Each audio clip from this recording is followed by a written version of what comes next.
Ladies and gentlemen, thank you for joining me for my third show, JMC Uncensored, a professional wrestling talk show unlike any other. Now, before we kick off this show, I want to let you know everything is completely raw and unedited. If there's any mess-ups or screw-ups, you will see them. Now, let's talk a little bit about WWE Monday Night Raw. I thought Monday Night Raw really did honestly improve this past Monday. The storylines were better. There's a couple things, oh boo-hoo, CM Punk didn't get his balloons. Well, they ran out of time, folks. That's what happened. They ran out of time. But I gotta say that Monday Night Raw is improving. Vince McMahon and the writers are actually improving. Let's cover a little bit about TNA. What's going on with the TNA right now? Well, there's a lot of rumors and a lot of speculation that WWE and the writers are copying TNA. As you see, TNA did have that opening for their show, pretty much explaining what happened the week before and all this good stuff. Now WWE is doing this. And then we've got Aces of Eights in TNA, which I think is absolutely getting completely old already.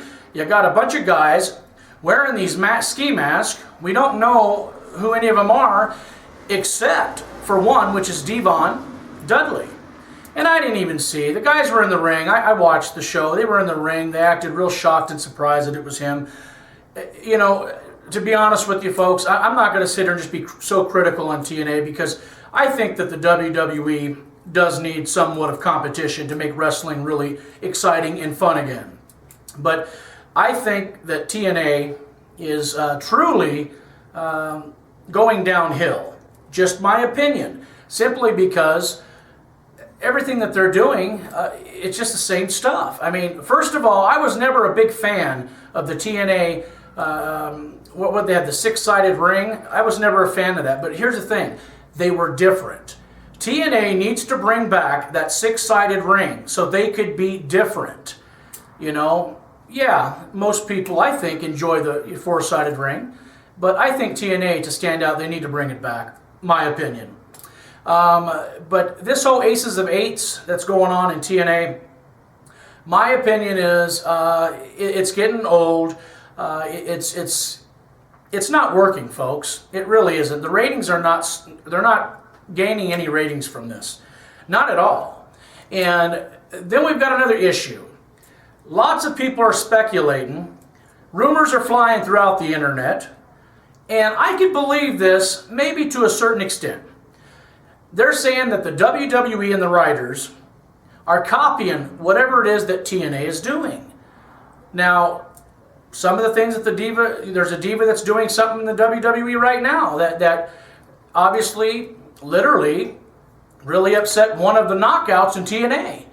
Okay, and then we've got the beginning of Raw now, which sounds kind of like the beginning of TNA, except for much better.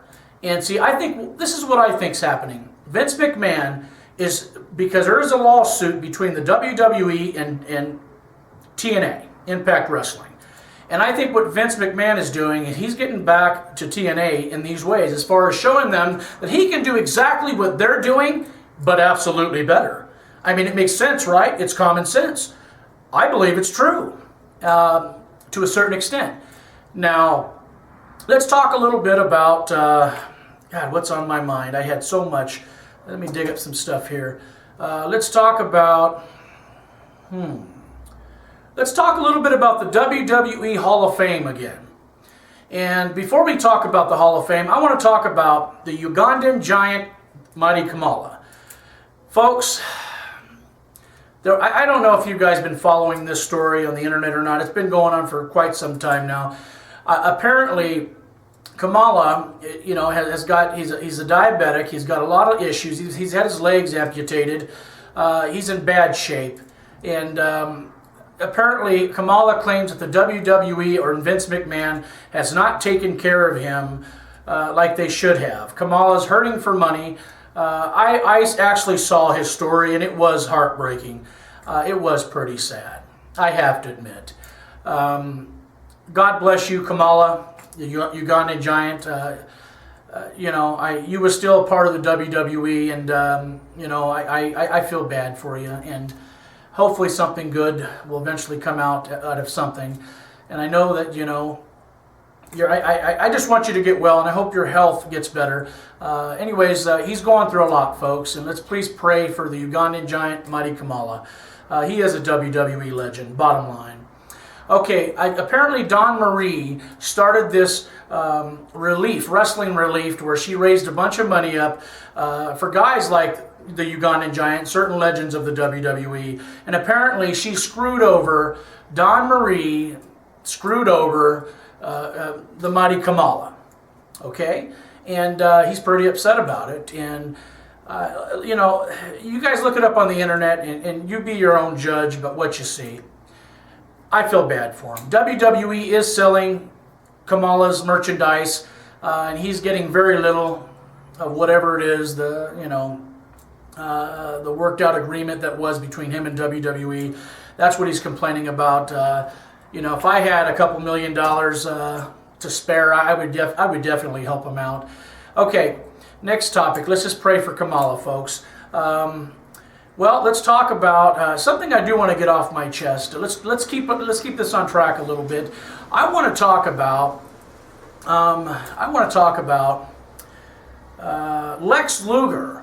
Lex Luger. Let's talk about Lex Luger.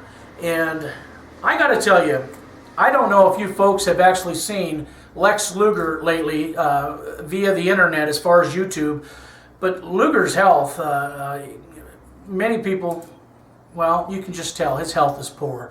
And let's wish Luger a get well soon too.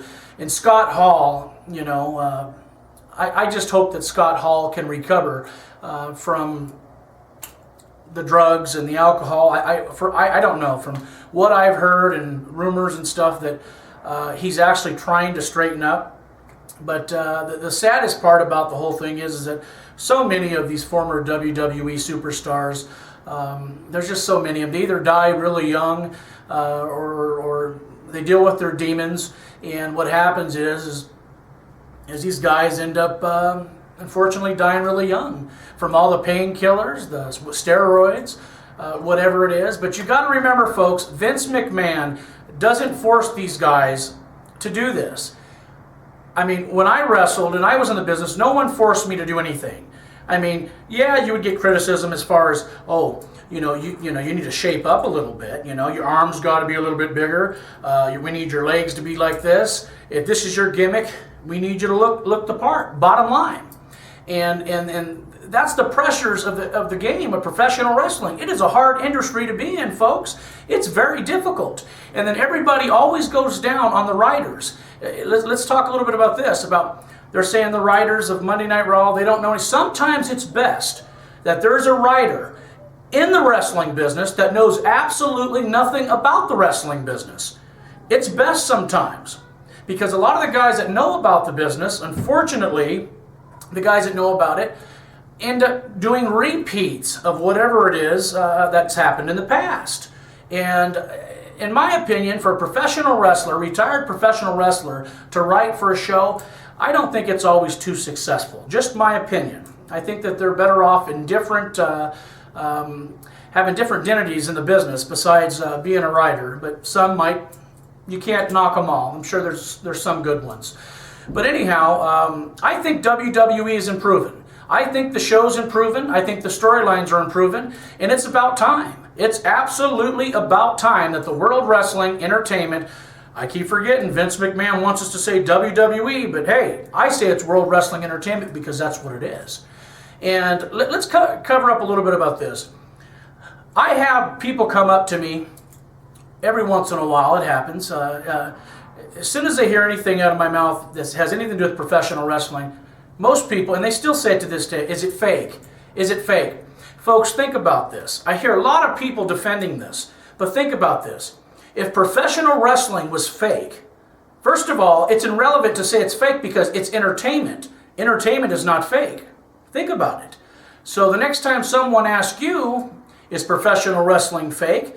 you pretty much just tell them the truth. It's irrelevant to say it's fake because, first of all, look at all the surgeries that occur. Look at all, I'm talking all the stuff that happens to these guys' body. John Cena this past Monday, just literally running out of that ring, damaged his knee.